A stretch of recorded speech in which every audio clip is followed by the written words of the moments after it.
So did you think of that as being follow-up? I guess that's follow-up. I think it's kind of follow-up, just, if anyone's been following us. I thought it was interesting that the Jean-Michel Basquiat estate is actually putting on a legit exhibition of his work. It's not remember we were talking about the kind of cuckoo the fake exhibits. stuff. Yeah, the fake stuff. And this is legit, and it's just currently in LA. I should have gotten that article. There was an article last week about some people in Florida selling Basquiats, fake Basquiats. They got prosecuted and sent to jail. Oh, good. That's another update. Was it the same people that we talked about? I don't think it was. I think it was a whole different gallery. Oh, my God. I think it was a different gallery. Oh, my gosh. I tell you, you're missing your opportunity here. You could be pumping those fake ones out and making lots of money. Tens of dollars. Tens of dollars, yes. I have it hanging in my studio, but that's as far as it goes. But anyway, I thought it was interesting that his estate decided to put on exhibit 200 never-before-seen or rarely viewed works of his. It's currently an exhibit open in L.A. at the Grand L.A., and we'll link the information in case someone wants to go. I would absolutely love to go. I don't think that I could ever get out of this house long enough to go. I would go in a New York minute. Wow. To L.A. Maybe I would go just out of curiosity, but I certainly wouldn't. I think it's $25. I don't know. It seems kind of steep. Nah, I think it's reasonable. But I'm happy that his estate is putting out legitimate. I don't know. It seems a little bit. I don't want to say inappropriate because that seems rude, but it seems a little inappropriate. Why? How so? I knew you'd have a different take on this. I'm so excited, and you're just like, nah. Well, it just seems like they're trying to dig up gold from a corpse. Well, perhaps, but it's also keeping his work alive and in the public eye. Well, and do we need things. that? Yes, I need it. And I would love to see everything that he ever did. Seriously. But anyway, that was just my follow-up on that. The website was also a little bit over the top. It made him sound like the second coming and responsible for hip-hop and everything that's ever happened in modern pop culture. Mm-hmm. That seems like maybe you're attributing a little bit too much value to him as a creative person. He didn't even... He died when it was... How old was he? 29? Something like that? 20-something. Barely did anything. I mean, it's hard to imagine he had that much impact. Well, whether he did or didn't, I was just happy to see that there's a legitimate Basquiat exhibit in Los Angeles. At this point, it just seems like a myth-building exercise. Yes. Well, let's get in it. I mean, I'm all for it. Well, that's my question. Mm-hmm. Does it really matter if he was any good? No. Is the myth more important than the man? Well, that's the same thing with Warhol. I mean, it's that whole No. genre. I've already 86 Warhol. He's on the dustbin of history for me. But because there's nothing there. There's just nothing there to build on. Right. Basquiat, he died so young. You can really make him into whatever you want. He's almost like a martyr. Right. Almost like a martyr. Oh my God.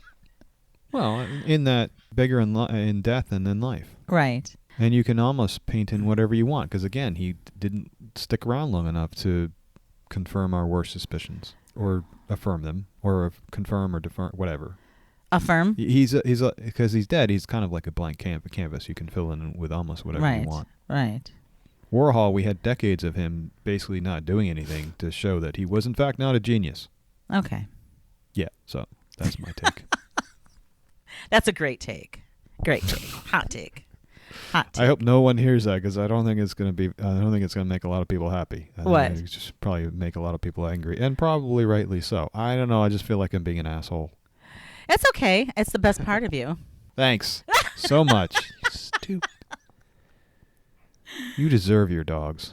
My dogs are absolutely... Do you hear them going mental in the background? No, I don't, and thankfully not. Okay. Anyway, the second follow-up, when we were talking about the environmental activists, like gluing themselves to portraits and throwing paint and all of that, I know the Vatican did sentence 2 environmental activists.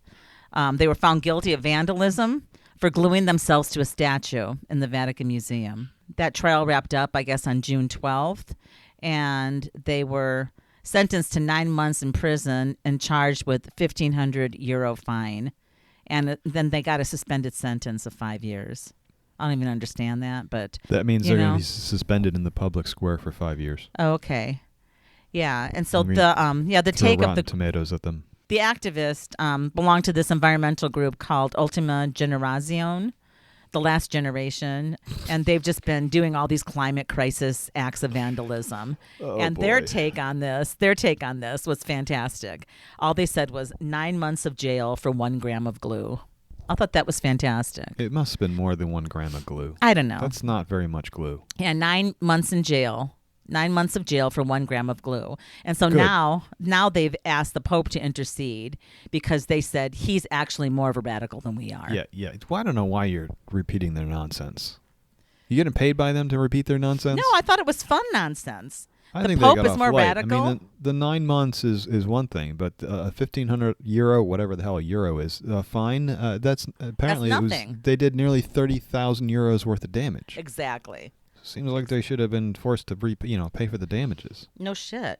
But I thought it was hilarious. I thought the Pope was more radical than they are. And this was held at the Vatican, so Yeah. I've not heard of trials in the Vatican before. That sounds. I mean, that seems like if I was going to be tried somewhere, I'd want to be tried in the Vatican court because who that doesn't seem like it happens very often. That's noteworthy within itself. Mm-hmm. Anyway, so that was just a little follow-up. And what jail are they going to? Did they have a jail in the Vatican? I don't know. Maybe it's in the dungeon. Are there dungeons? Yeah. They put them in the crypts for a few months. They In may the not crypts. come out. I know. Maybe they'll stick them in the walls. Yeah, they may. What are those things called? I can't. Catacombs? Not catacombs, but they had these little holes they put people in and basically forgot about them. Oh. It's a very medieval thing to do. You have a little hole at the bottom of the dungeon. You put them in there and you put a grate over it and it's like, bye. I'm sure there's something like that there. Maybe we should do a follow-up on that. Oh, where they were imprisoned? I want to know what the prison is like. If you get convicted in the Vatican, what happens? What's the next That's a good step? point. I didn't even think about the conviction in the Vatican. What kind of I food just do kind they of read serve? it. Yeah, Vatican sentences art activists. That was the name of that was the little blurb I saw. I thought, wow. So you came in hot, ready to go with all this follow-up. Wow, that's surprising. Yeah, I was ready. Like you did your homework. It's like, actually, I did. Do you even need me here today? Yeah. Do you have a monologue? I have a monologue. Do you want to do it? Right now? Just want to see if you want to cover any other news of the week. You talk about Apple Vision Pro or any of the AI stuff. I don't have anything on that. Well, I know you don't. Oh, go ahead. Were you curious about the Apple Vision Pro? I actually am. I didn't have time to watch anything about it, or I usually follow along with that stuff when they do their. You didn't have time. You're too busy. I'm too busy with these Yeah, animals. the animals, right? 2 Chihuahuas that together don't make 10 pounds. Well, actually, my one does weigh 10 pounds. And how much does the other one weigh? Like 9 ounces? maybe 3. 3 ounces? Okay. Yeah, that makes 3 sense. pounds. 3 pounds. He's getting big. He's so smart. So for all you kids out there who haven't been paying attention, Apple finally released their headset. Mm-hmm. Very much went out of their way not to call it a VR headset. So it's not a virtual reality headset. It's more in the line of augmented reality headset. I think this makes sense from a branding standpoint because when you say VR, it automatically puts them, it gives a sense of what people's expectations are. And one of the things I like about Apple is that they don't use the common verbiage that everyone else is using. They usually come up with their own name for a thing so that they can very specifically explain what it does and what it's for. Okay. Because when you say VR headset, I mean, VR headsets are primarily used for gaming, and this is very much not for gaming. So Well, that's what I was thinking when you said VR. I thought it's just gaming. Imagine a big white bean that you put on front of your face, and that is essentially what you got. It's also super creepy, I think, because it is completely opaque. You have screens on the inside. It is just blistering with cameras both looking in and out. Mm-hmm.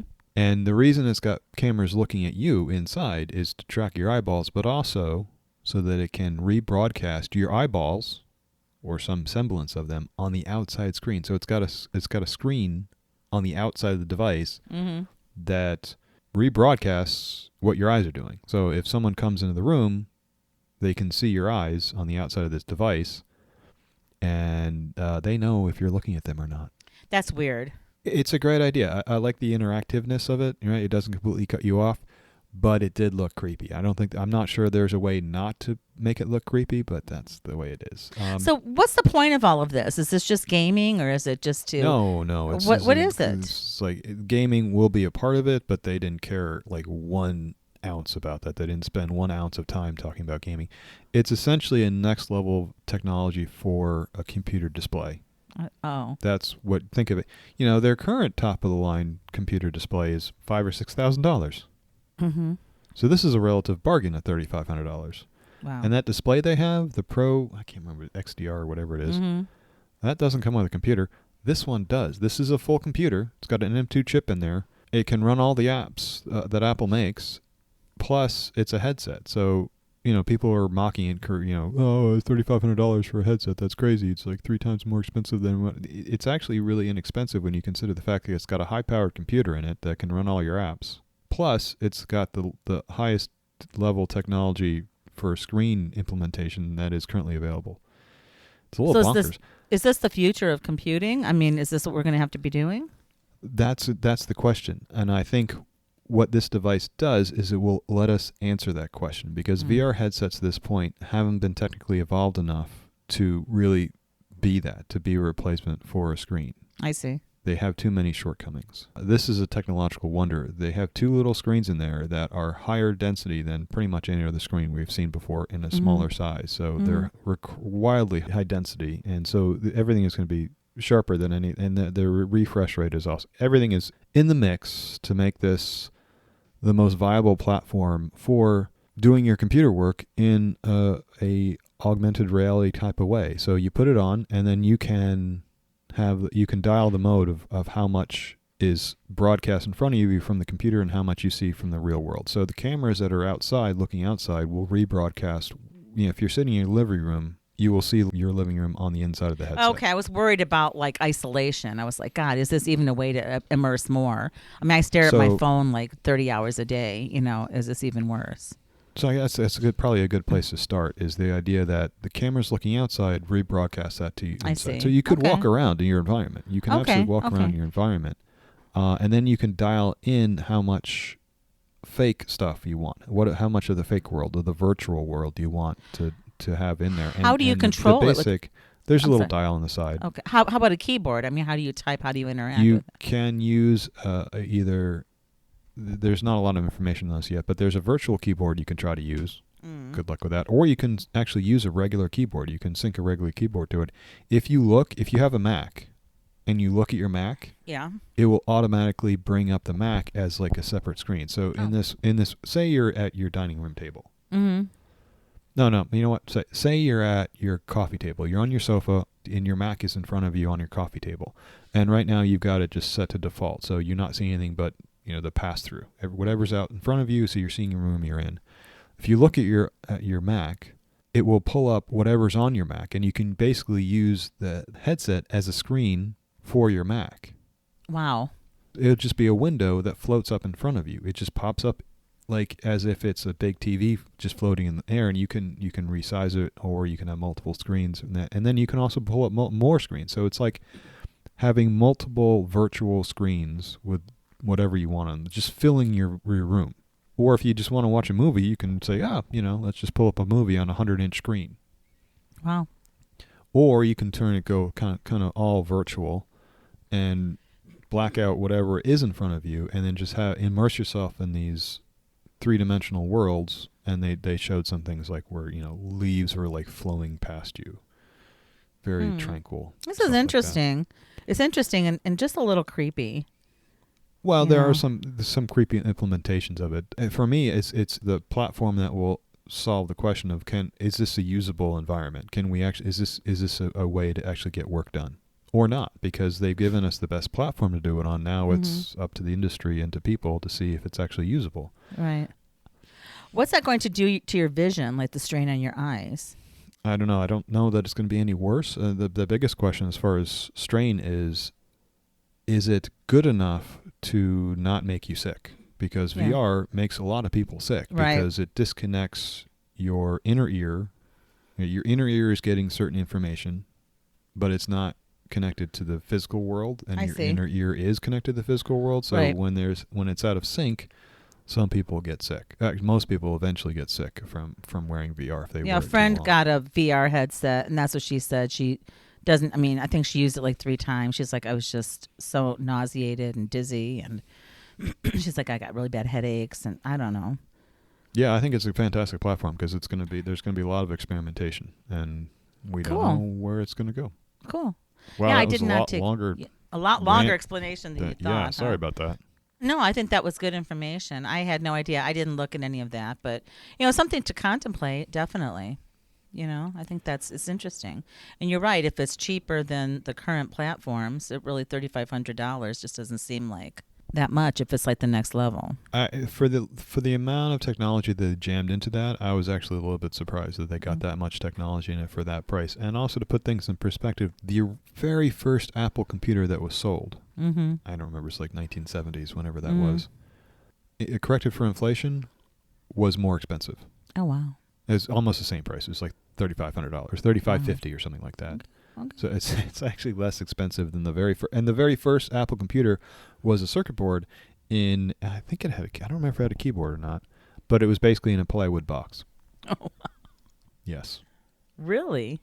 Wow. Yeah. It was a magical device even then, because Steve Wozniak, the co-founder of Apple, right, was an amazing chip designer, and he did things on that no one else had even thought of doing. It was really kind of a mind-bogglingly good device. Wow. This is assuming we're skipping the other first project that the two Steves did together, which was a device to make free long-distance calls by hacking the phone system. That would have been awesome, too. But, well, now it's pretty much free when you're just on a cell. It's not like I pay a long-distance charge. But at the time, the kids won't remember this. Back in the day, you had to pay long distance, and that was... Oh, yeah. You had, hey, Mom, I can only talk for a minute, because otherwise I don't want to spend $100 talking to you. Long distance. There were literally companies that were just formed to compete on long distance rates, and huge ad campaigns. It's like, right. it's only $1 a minute to call California. Yeah, great. Yes, thank goodness for cell Oh, phones. he's so old. We're so old, James. Yeah, you can now go to Europe with you can take your phone to Europe and make a call home and not pay anything. It's too easy. It's damn world. These kids these days, they don't know. Oh, gosh. All right, well, that was great. See you next week. Okay. No. Are we done? Do you want to talk about some of the topics? Yeah, sure. I was fascinated with this circular economy. I think it's about damn time. I just don't know if it'll work. But haven't you been trying to circularize your economy in your house? Could you explain to me what a circular economy is? A circular economy aims to break the link between economic activity and using up, this is the definition from the article, and using up the Earth's resources. It involves reusing, repairing, and sharing materials and products. So basically, instead of buying a new jacket, you send it to somewhere and you repair it, such as like this place like the United Repair Center, whereby they repair garments, and they're actually working with 5 companies, including Patagonia, to fix goods, and they'll fix them within a week and send them back, I guess. I found this fascinating, and what we're talking about is this... I'm going to stop you there. Okay, as usual, the article doesn't do a very good job of defining the thing. Right. So I think a good definition is to define what we have now, which is considered a linear cycle. A linear cycle. A linear process. A linear economy. Right. Where you dig shit up and you use it and you throw it out.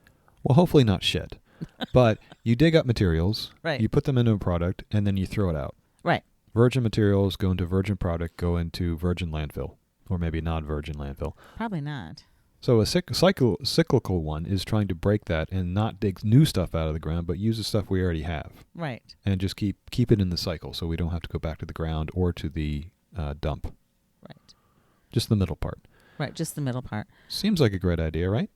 I thought it sounded like a great idea. It doesn't sound like it's working out very well. Well, Amsterdam is trying to do this. They've set up some areas where people can take clothing that has been maybe distressed and fix it up a little bit and try to sell it again. I'm fine with that. You can only do that to a point, though. Exactly. It starts off with this glorious quote. Circularity is the hottest topic in the fashion industry right now, says Thami Schweitschler, Chief Executive URC, whatever that is. That just sounds like PR talk to me. It's the first I've heard of it. I mean, I'm not really a high fashion industry. We could maybe talk to Ing about that and see if she's heard of it. Because if she's heard of it, then maybe it's a thing. But otherwise, I don't I think will anybody's- ask Ing, but I do know that several of the little fashion designers in Tucson, like my friend's daughter, like they're really into repurposing, reusing, and actively thrift.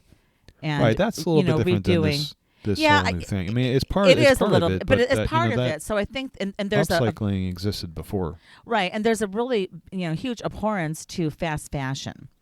The fast fashion. Yeah, you think that. I mean, in some niche environments, there's an Oh, importance right. to it, but most of the world seems to be eating it up. Oh, I'm sorry, but like I loathe fast fashion too. But where am I shopping? Temu. Yeah. You know why? Because it's easy. I don't have to leave my house. Because you The actually stuff love is- fast fashion. Yeah, and the stuff. No, I don't really love it, but it's inexpensive. But you're consuming It's yeah. I mean, I'm consuming it for like. I mean, this T-shirt I'm wearing was like $5.26. I mean, not that it's great looking. I wouldn't go out of the house with it, but you know what? I needed something that wasn't like torn and bleach stained from the freaking pandemic. I mean, I'm so tired of like wearing my clothes for the last 3 years. So I'm just, I'm eating it up. Yeah. No, I mean, you want to be in the circular economy, but you live in the linear one. Economy. And you Well, can't I break think your- most you of us can't- do. You're addicted to it.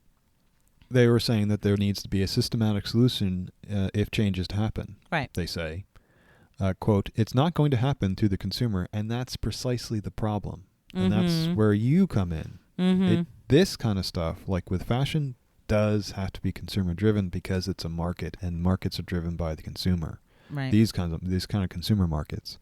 There is, however, some hope that they could, I don't know if you're going to be able to legislate it for markets like that. The market always finds a way around it. Right. But smaller markets, or I should say not smaller markets, more industrial markets like the housing market, those can respond to regulation.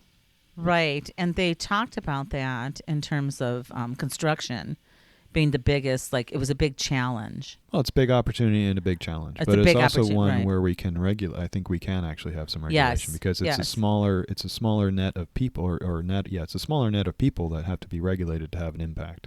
And the other problem on the consumer end is you need startups to solve problems. You need a lot of startups. They experiment with things. A lot of them fail, but a couple of them hit. They make new markets, and then that's how we get change.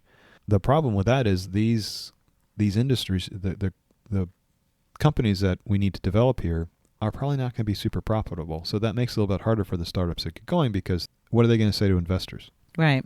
So it might need that's maybe some area where you can have some funding for startups. We do that with renewable energy, right? We give all these tax credits to renewable energy companies because we're trying to get them to kickstart the economy in that. Oh, and since we talked about Apple, we might as well keep going. They talked to this one company called Fairphone, which encourages its customers to keep their phones as long as possible and makes the phones relatively easy to fix. I feel like they're not being all that honest because really the only thing you can fix on a phone, because everything is so integrated, is the screen. And that's already pretty well established. Like if you crack your screen, you can get it fixed the same day pretty much wherever you live for not that much money. That repairability is not really a problem here. And also the reason I mentioned Apple is because they are quietly leading the industry on this circular economy because no iPhone gets thrown out. Once you're done with your iPhone, they are happy to take it back from you and resell it somewhere else. There is just a huge gangbuster market for used iPhones. And then once the device is either completely too old to take updates anymore or really is dead, they will recycle the crap out of that thing. Good. And they don't get they don't get any press for that, but iPhones never go to the landfill. Yeah. I mailed my last iPhone back. So yeah, you can just drop it off at the store or you trade it in for a new one. There's just all kinds of things. I think there are pockets of this that are, I think the whole recycle, reuse, the upcycling. I think the parts of this, like the upcycling, has been going on for some time. And that may be just like a little piece of this. They're talking like a much bigger process, but much bigger. That's what's already going on. They're trying to be a little bit more systematic about it. Right. And they have new terminology for it, so they got to sell the new terminology. PR. Right. PR. So hopefully they complain that, quote, "For now, it's mainly the upmarket segments that they're often Yes. and that they're often expensive products for rich people. That's thought that not was the worst interesting. place. That's not the worst place to start, right? You can generally start at the bottom of the market with something cheap that everybody wants to buy, or at the top of the market with something expensive, like I don't know, the Vision Pro that not many people can afford, but can have an impact. Mhm. You know, it's I hate to say trickle down, but there is a trickle down in our economy, and it Mhm. doesn't work the way Reagan thought it did, Right. obviously, but it does work for trends. Mhm. If rich people start doing it, and a lot of other people tend to Mhm. want to do the same thing, True. regardless of whether it's stupid or not. I thought it was an interesting concept. I'm not saying this is stupid. I'm just saying rich people do stupid things, and the rest of the people seem to want to do the same stupid things sometimes. Yeah, but it wouldn't be, I look at this house and I look at like what I've been really trashing out. And so much of it is, it's like, gosh, how many pieces of clothing have I thrown out or taken to Goodwill or done whatever. And it's just an infinite amount just from this one location and compounding that. It's sick. It's crazy. And some of that fabric, from the older clothes, I wish I had that back. It was like better fabric. You could do Well, stuff with it. Yeah, you can still get good fabric today. Yeah, you still can. I feel But, like we're polar opposites in this regard, though, because when I look for, and I try not to buy clothing ever, Right. but when I do, I try to find things that are, well, I'm cheap, so I try to find things inexpensive, i.e. I shop at Costco, and things that are going to last forever. Right. I still have boxer shorts from when I was in high school. Mm.